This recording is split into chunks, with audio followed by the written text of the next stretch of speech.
everyone in set 10 is getting all these horrifying masks, mask change, and then we have strike deck sets, we have Great Force. What if you just changed them? Hey, what's going on, guys? I'm Mr. here. Today we are back to cover the most different deck in set 10. Literally, most different deck. Hexaorb Sorceress. Or in this case now, it's Hexaorb Aquamarine. So Hexaorb is a deck that we on this channel have been largely defending since the beginning of time in this format. I think I've covered enough of this deck to virtually explain this whole deck with my eyes closed, but I still have to read these new cards, especially because we have a new Hexaorb, and of course we have the most wonderful Fader 4th year to play Godhand Hexaorb again. That's a weird way to call Dragonic Vanquisher full Bronto. So we are doing Hexaorb again with the new support from set 10. There is a very small change because there's only like 3 new cards, I think, 3 to 4 new cards, or even less than that. 2 of which are actual Hexaorb support, and the rest are all generic stuff we threw inside. But the real thing you want to watch in this deck profile is how the list changes and how it interacts with each other. Hexaorb has finally grown up from your basic, oh, I die into Persona, right, and I'm still a 3 attack deck, but with large amount of powers to, I can straight up do 5 attacks on turn 3 now, and I don't even need to do a trigger to do it. So it's really quite insane, and while the skill doesn't really change much, there's a reason why Hexaorb's really cheap actually still. You also threw out the promo in this set, I believe. So it's much cheaper as a deck, and it's actually meta. It's actually competitive, which, to be fair, it was in set 6, but no one decided to follow through on that memo. So we are back to teach you all a lesson. I mean, WGP results do not lie. This has taken over the strongest Keter Sanctuary deck you've worked. Is dead. Yes. I hope you all enjoy falling. Let's do the right line then. The right line is the same as it's been for the past 6 videos. You got. I don't think 6. This is a Tri-Connect Sorceress. Yes. Tier Square Sorceress on right, draw a card. The second ability is if you check a trigger on Rearguard Circle, once per turn, you can choose all your Counterblast one. You choose all your opponent's Rearguards, put at the bottom. You never use this skill because there's no space. You have Pentagleam Sorceress. Pentagleam skill is that when it's rolled upon by a Hexaorb Sorceress, it has to be Hexaorb Sorceress in the name, but don't worry, we have ways to bypass it. And we have, you look at the top 3 cards of your deck, you leave and rearrange them in any order that you want, and then you put them back on top. And then her second skill, if you use her on the regular circle, is that you look at the top card and you leave it on top, or you put it to the bottom. If you put it on the bottom, it gains 2k.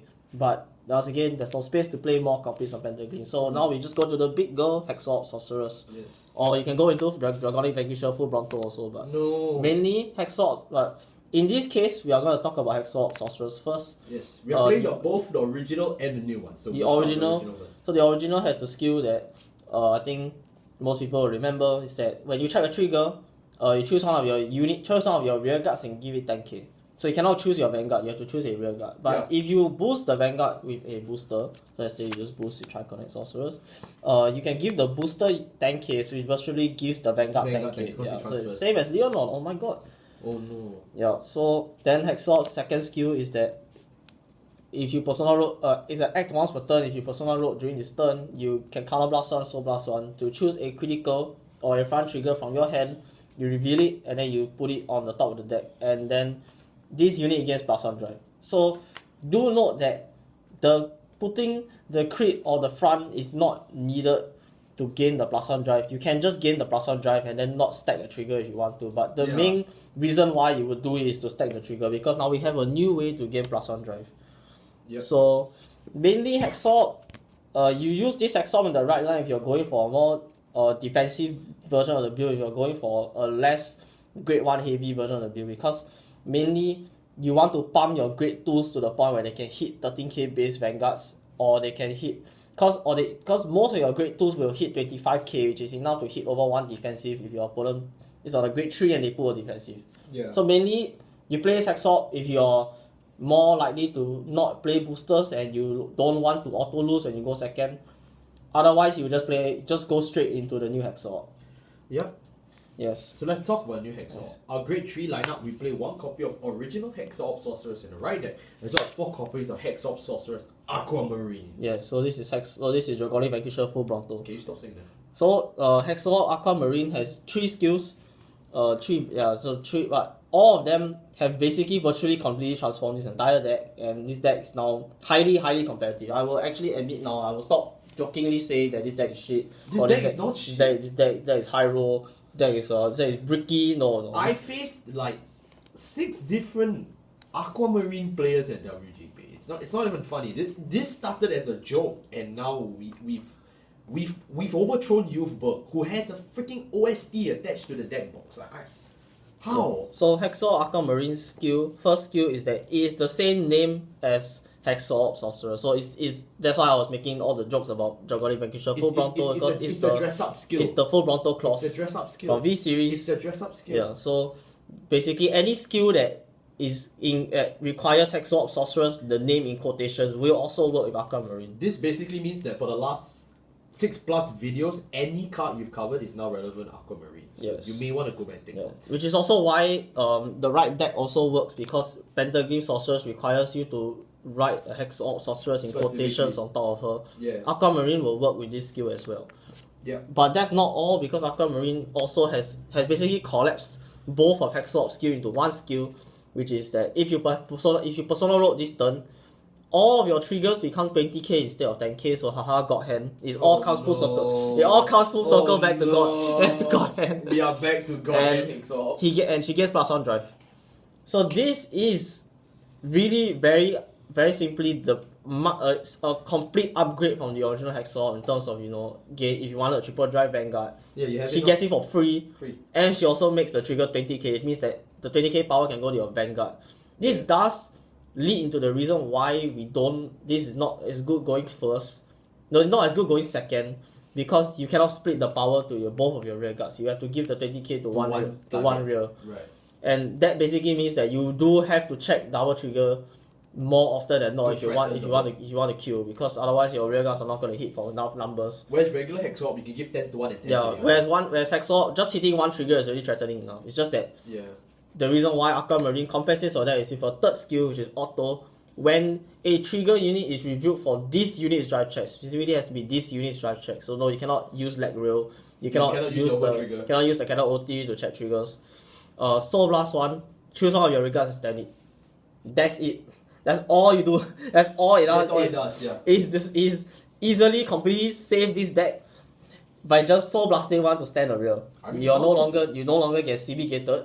You no longer need to get a specific grade 3 or Lala Rita on your board. So long as you're on Aquamarine and you check a trigger, you can just withstand a unit. Yeah. So it's the freest multi-attack in Keter Sanctuary. It's even freer than Bastion. Because unlike Bastion, you don't have to play 16 shieldless cards in your deck. You're already always playing 16 triggers anyway, so might as well capitalize on that, but you just Soul Blasting one to stand a unit. Yeah. And you don't even need to discard a card. Yeah, so you don't even minus. It's not like Hexaorb where you minus just against triple drive. You just get triple drive. Yeah. it's so good. So Aquamarine, as you can see here, we're really playing it more as like the cross ride, the mask form, because base Hexaorb skill to split the 10 is still really good going first against a it's really good going second. Going first, Aquamarine is actually stronger because your 10k rears can actually hit the over 10k base Vanguard. But because unless it's defensive. But defensive, the trigger itself will hit over defensive. Right. So that's where base Hexaorb excels, because you're fighting against 13k base. Not a lot of Keter Sanctuary units actually hit 13k base until you persona right. Yeah, so your best bet is to just go with the base Hexaorb so you can pressure for numbers and then finish off on Aquamarine. And there's also many cards in this deck that just help to filter, that help you draw into your grade 3. So you will see Aquamarine more often than not if your variance in your deck is good. Oh yeah, but we should straight away just mention you can't actually search Aquamarine with the Hexaorb searcher. Yeah, the Hexaorb searcher that we got in set 3, Tortoise, you can't do that. Because her skill is she's only Hexaorb Sorcerers on the Vanguard circle to activate all of the Hexaorb Sorcerers in quotation skills. She's not Hexaorb Sorcerers in quotations in the deck which Tortoise requires. Yeah, so you can't search her. Just in case you were wondering, I can do that. No, you can't. Overall, Aquamarine is just 100% upgrade over the original Hexaorb. He's the reason why it's good now. Easily the best thing that has come out of set 10 for me personally. Zolga loser. Okay, great tools, great tools. Miras Varina. No, I dread the Mirror's radio. Okay, so we have I dread so it. for our grade 2s, we play Quadra Cast Sorcerer, still a F2 staple in this deck. We play a new card which is a Affluent Wizard, which came out in set 10. We play 4 copies of Octa-Ray Sorcerer, still the strongest Hexaorb support ever printed because it actually I thought Owain was because it actually pluses us a card. Wait, there's no Owain. Yeah, there's no win. Unfortunately, the king has been dethroned by our new card, the No. cycle card. The cycle Spiral card. Cutie Angel. Yeah, Spiral Cutie Angel from DVD 10. Oh my goodness. So we're gonna go with, Owain's gone. and then we have 1 Phantom King for the right there. So we'll save the elephant in the room for last. Owain's gone. So we'll go with all the old cards first. Octa-Ray is still a 100% staple in this deck. If you're not playing Octa-Ray, don't even play Hexaorb. If you cannot find her, don't even play Hexaorb. So her skill is, when placed, if you have a grade 3 Sorcerer's Vanguard, Counterblast 1. Wait. Grade 3? Yeah, you need a grade Can I 3. You need a grade 3 or greater Sorcerer's Vanguard. Oh yeah, you're right. Yeah, in Counterblast 1, you look at the top 2 cards of your deck and you can choose up to 2 from among them and add them to your hand. So basically, like, you look at top 2, they add them to your hand. Yeah. And if you added 2, and then you put the rest To the back bottom. on the top of the deck in any order. Oh, better top. Then if you added 2 cards from among them to your hand, you have to choose 1 card from your hand and put it to the bottom of the deck. So it's not so it lets you not only plus, so basically it's a net +1 either way, because you either you add 1 from among them and the rest goes back to top, or you add add 2 and and then add you filter both, one and then you off. can filter a card that has 0 shield, or From you your filter a card that you don't need back to the deck. It could be your over trigger. Yeah, you could just put But yeah, because then you could do some reverse stacking shenanigans if the game really goes on for so long. Then you eventually see the over trigger. Yeah. But overall, she's just there so that you can see your Aquamarine, because this deck auto loses if you cannot persona right. So basically, she's just there for you to filter into Aquamarine as well as stack the deck. And this deck as filters quickly as really well. possible. Yes. The engine in this deck filters really well. Yes. So and you then her won't have a second problem. skill, which the English version is wrong. Yeah, I will say it straight out. The English version of this card is completely wrong. If there's a judge watching this video and it has not been errated at the point of this upload, I strongly urge you. Octa-Ray Sorceress from DBTO 6 is wrong in the English version. So please errata at second skill. Her correct second skill is when this unit attacks, if you have Persona Road this turn, she gains 5k until the end of turn. Yeah, so it's when a you open restand her and you attack with her again, she goes up to 20. she will stay at 25k or whatever, 45k or whatever trigger power you gave her, and then she gains another 5 on top of it. And it keeps the 05 from just now. So it's basically the same skill as Artian from set 5 in that if you restand her, she will keep the 5k. It's just like Alden. You keep the 5k, then she'll just gain the 5k It's again. Alden. Yes.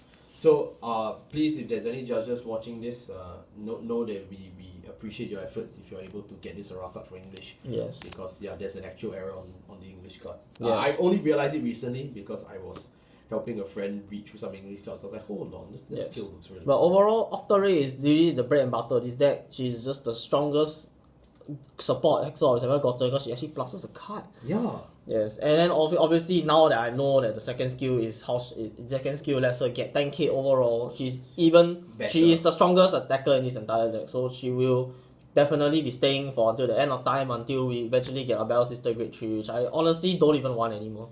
I don't think you'll even get it because After 10 sets, I finally admit I don't want a Battle Sister Grade 3. I just want more Aquamarine support. You already have Battle Sisters in the right deck with Grand Grace. Like you don't need it. You don't need more. Yes. You don't need more Catholics anymore. Yes, and then we have Quadra Cast Sorcerer, still the best early game card that this deck can see.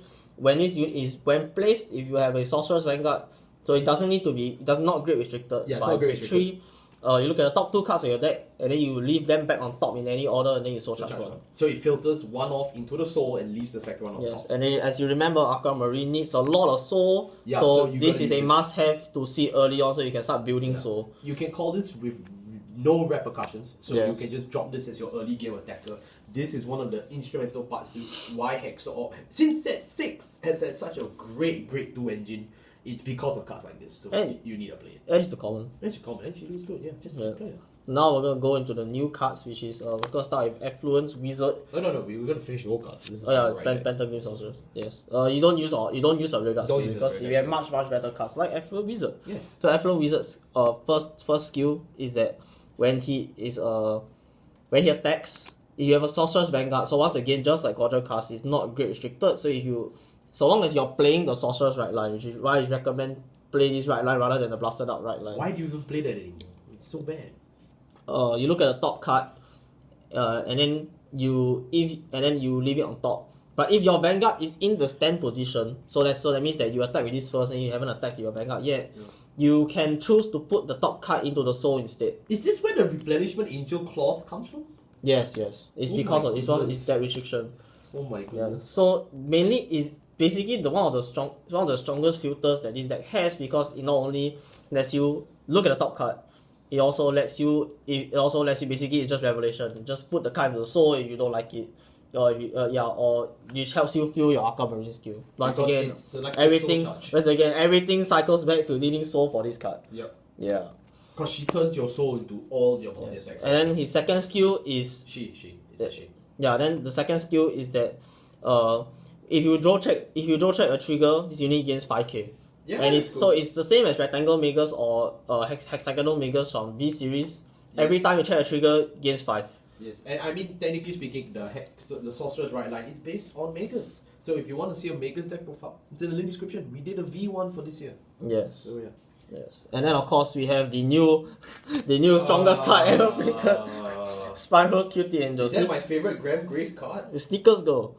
So Spiral Cutie Angel is the new generic archetype that set 10 has Grey Stars with, and it's honestly probably one of the strongest generic archetypes since they introduced the Grade 1 effect Perfect Guards.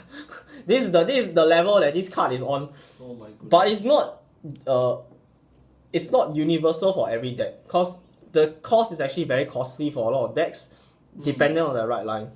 It just so happens that the Sorcerer's Right Line is very elegantly fits into the cost that this card needs, because its cost is when this card is discarded for your right deck. So only for your right deck discard can you Soul Blast 1 and you put this card to the bottom of the deck and you draw a card.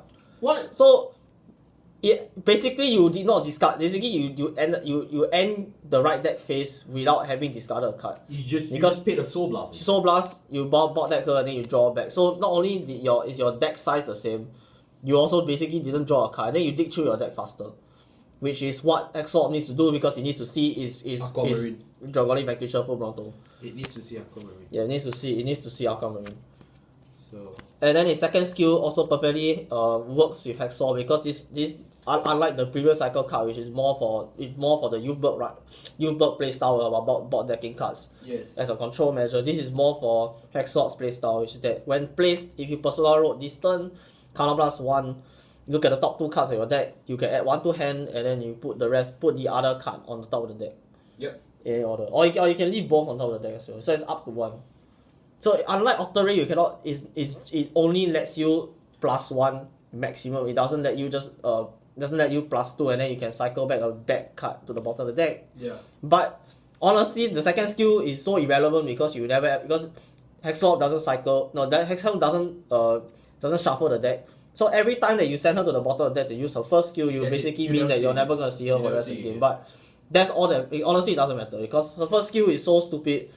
It generally makes this deck very, very, very consistent in what it wants to see, its game plan, and you have so much soul generation in this deck that the Soul Blast that you use for her doesn't matter.